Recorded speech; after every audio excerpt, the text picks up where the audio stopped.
ರಾಜಧಾನಿ ಬೆಂಗಳೂರಿನಲ್ಲಿ ಪುಂಡರ ಅಟ್ಟಹಾಸ ನಿಲ್ಲೋ ರೀತಿಯಲ್ಲಿ ಕಾಣಿಸ್ತಾ ಇಲ್ಲ. ಪ್ರತಿದಿನ ಒಂದಲ್ಲ ಒಂದು ಸ್ಟೋರಿಗಳು ಬರ್ತಾನೆ ಇರುತ್ತೆ.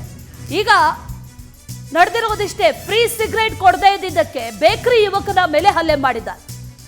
ಅನೇಕ ಬಾರಿ ಇಂಥ ಘಟನೆಗಳು ನಡೀತಾನೆ ಇದೆ. ಕುಡಿದ ನಶೆಯಲ್ಲಿ ಅವಾಚ್ಯ ಶಬ್ದಗಳನ್ನ ಬಳಸಿ ನಿಂದನೆ ಮಾಡಲಾಗಿದೆ. ಪ್ರಾಣ ಬೆದರಿಕೆಯನ್ನ ಕೂಡ ಹಾಕಿದ್ದಾರೆ ಅನ್ನುವಂಥ ಮಾಹಿತಿ. ಚಿಕ್ಕಬೆದರೆಕಲ್ಲು ಮುಖ್ಯ ರಸ್ತೆಯಲ್ಲಿ ರಾತ್ರಿ 9:30ಕ್ಕೆ ಈ ಘಟನೆ ನಡೆದಿದೆ. ಆನಂದ್ ಅನ್ನುವಂಥ ವ್ಯಕ್ತಿಯಿಂದ ರೌಡಿಸಂ ಮಾಡಲಾಗಿದೆ, ಜೀವ ಬೆದರಿಕೆ ಹಾಕಿದ್ದಾನೆ. ಅಲ್ಲಿದ್ದಂಥ ಗ್ರಾಹಕರನ್ನೆಲ್ಲ ಅಡ್ಡಗಟ್ಟಿ ಬೇಕರಿ ಯುವಕನಿಗೆ ಧಮಕಿ ಹಾಕಿದ್ದಾನೆ.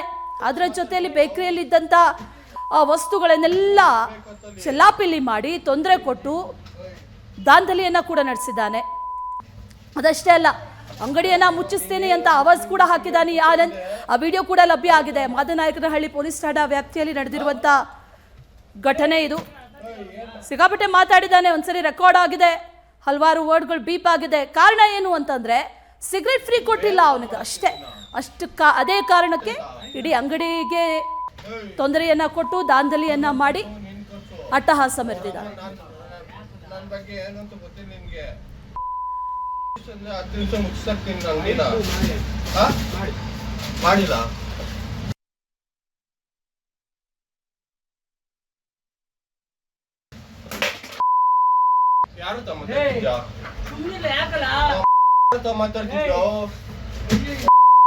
ಮುಚ್ಕೊಂಡು ಇರ್ಬೇಕಂತಲ್ಲಿ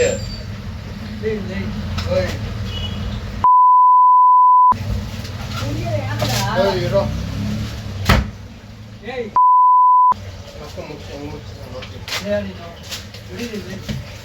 ನೀನೇನದು ಇಲ್ಲಿಂದ ಸಿಗರೇಟ್ ಕೊಟ್ಟೆ ಅಂದೆ ಬೇರೆ ತರ ಮಾಡಾಕ್ತೀನಿ ಮತ್ತಷ್ಟು ಡೀಟೇಲ್ಸ್ ಅನ್ನ ಕೊಡ್ತಾ ಹೋಗ್ತಾರೆ ನಮ್ಮ ಪ್ರತಿನಿಧಿ ವೆಂಕಟೇಶ್ ನೇರ ಸಂಪರ್ಕದಲ್ಲಿ ಜಾಯಿನ್ ಆಗ್ತಾ ಇದ್ದಾರೆ. ವೆಂಕಟೇಶ್, ಇಂಥ ಘಟನೆಗಳು ಪದೇ ಪದೇ ಬೆಂಗಳೂರಿನಲ್ಲಿ ಬಹಳ ನಡೀತಾನೆ ಇದ್ರೂ ಕೂಡ ಅದೆಲ್ಲವನ್ನು ಕೂಡ ಕಂಟ್ರೋಲ್ ಮಾಡೋದಕ್ಕೆ ಸಾಧ್ಯ ಆಗ್ತಾ ಇಲ್ಲ, ಮಿತಿ ಮೀರ್ತಾ ಇದೆ ಅಟ್ಟಹಾಸ. ಏನ್ ನಡೀತು ಇಲ್ಲಿ? ಜೊತೆಗೆ ಈಗ ಅವನನ್ನ ಅರೆಸ್ಟ್ ಮಾಡಿದ್ರಾ ಹೇಗೆ? ಅಶ್ವಿನಿ, ಕುಡಿದ ನಶೆಯಲ್ಲಿ ಕಾಂಡಿಮೆಂಟ್ಸ್ಗೆ ನುಗ್ಗಿದ ಸ್ಥಳೀಯ ಯುವಕನೋರ್ವ ಬೇಕರಿಯಲ್ಲಿ ಕೆಲಸ ಮಾಡ್ತಿದ್ದ ಯುವಕನಿಗೆ ಅವಾಚ್ಯ ಶಬ್ದಗಳಿಂದ ನಿಂದನೆ ಮಾಡಿ ಹಲ್ಲೆ ಮಾಡಿರುವಂತಹ ಘಟನೆ ಕೂಡ ಬೆಳಕಿಗೆ ಬಂದಿದೆ.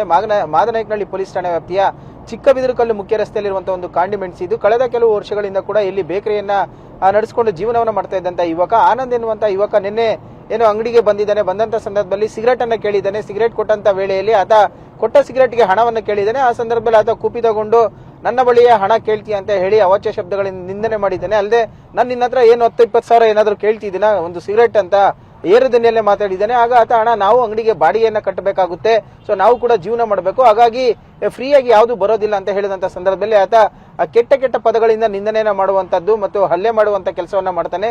ಇನ್ನು ಅವನ ಜೊತೆ ಬಂದಿದ್ದಂತ ಚೇಲಗಳು ಕೂಡ ಅವ್ರು ಕೇಳ್ತಾ ಇರೋದೊಂದು ಸಿಗರೇಟ್ ಕೊಡಬಹುದಲ್ವಾ ಅಂತ ಹೇಳಿ ಅವನಿಗೂ ಕೂಡ ಆವಾಜನ್ನ ಹಾಕಿ ಬೆದರಿಕೆಯನ್ನ ಹಾಕಿದ್ದಾರೆ. ಇಷ್ಟೆಲ್ಲ ಆಗ್ತಾ ಇದ್ರು ಕೂಡ ಅಲ್ಲಿ ಒಂದು ರೆಕಾರ್ಡ್ ಅನ್ನ ಮಾಡ್ಕೊಂಡಿದ್ರಿಂದಾಗಿ ಆತ ಬಹಳ ನಯವಿನಯವಾಗಿ ಕೇಳ್ಕೊಳ್ತಾ ಇದ್ದಾನೆ, ಇದೆಲ್ಲ ಸರಿ ಇರಲ್ಲ ಅಂತ ಹೇಳಿ. ಆದ್ರೂ ಕೂಡ ಆತ ಅಂಗಡಿಯಲ್ಲಿದ್ದಂತ ವಸ್ತುಗಳನ್ನೆಲ್ಲ ಹೊರಗಡೆ ಬಿಸಾಕಿ ಆತನಿಗೆ ಜೀವ ಬೆದರಿಕೆಯನ್ನು ಹಾಕಿದ್ದಾನೆ. ಅಂದ್ರೆ ನನ್ನನ್ನ ಹೆದರಾಕೊಂಡ್ರೆ ಈ ಏರಿಯಾದಲ್ಲಿ ನೀನು ಅಂಗಡಿಯನ್ನು ಕೂಡ ನಡೆಸೋದಕ್ಕೆ ಸಾಧ್ಯ ಆಗಲ್ಲ, ಯಾರಿಗೆ ಹೇಳ್ತೀಯ ಹೇಳು, ಫೋನ್ ಮಾಡ್ತೀಯ ಮಾಡು ಅಂತ ಹೇಳಿ ಕೂಡ ಬೈದಿದ್ದಾನೆ. ಆ ಸಂದರ್ಭದಲ್ಲಿ ಆತ ಯುವಕ ಏನನ್ನು ಹೇಳದೆ ಸುಮ್ಮನೆ ನಿಂತಿರುವಂತದ್ದು.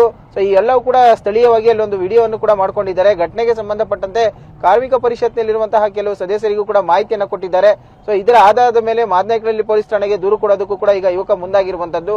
ಇತ್ತೀಚಿನ ದಿನಗಳಲ್ಲಿ ಈ ರೀತಿಯ ಪ್ರಕರಣಗಳು ಸಾಕಷ್ಟು ನಡೀತಾ ಇರುವಂತದ್ದು ಅಶ್ವಿನಿ. ಯಾಕಂದ್ರೆ ಸ್ಥಳೀಯವಾಗಿ ಇದ್ದಂತಹ ಯುವಕರು ಕೆಲಸ ಕಾರ್ಯ ಮಾಡದೆ ಬೇರೆ ಬೇರೆ ಊರುಗಳಿಂದ ಬಂದು ಜೀವನ ಸಾಗಿಸೋದಕ್ಕೋಸ್ಕರ ಹೋಟೆಲ್, ಬೇಕರಿ ಸೇರಿದಂತೆ ಅಂಗಡಿಗಳನ್ನ ಇಟ್ಕೊಂಡು ಜೀವನವನ್ನ ಮಾಡ್ತಾ ಇರ್ತಾರೆ. ಅಲ್ಲಿ ಬಂದು ತಮ್ಮ ಹವ ಮೇಂಟೈನ್ ಮಾಡುವಂತದ್ದು, ಬೇಕರಿಗೆ ನುಗ್ಗಿ ದಾಂಧಲೆ ಮಾಡುವಂತದ್ದು, ಫ್ರೀಯಾಗಿ ಕೇಳುವಂತದ್ದು, ಕೊಡದೇ ಇದ್ದಂತ ಸಂದರ್ಭದಲ್ಲಿ ಅವರ ಮೇಲೆ ಹಲ್ಲೆ ಮಾಡುವಂತದ್ದು ಕೂಡ ಸಾಕಷ್ಟು ಪ್ರಕರಣಗಳು ಇತ್ತೀಚೆಗೆ ಬೆಳಕಿಗೆ ಬರ್ತಾನೆ ಇದೆ. ಪೊಲೀಸರು ಕೂಡ ಅಂತರ ವಿರುದ್ಧ ಒಂದು ಕ್ರಮವನ್ನು ತೆಗೆದುಕೊಳ್ತಾ ಇದ್ದಾರೆ.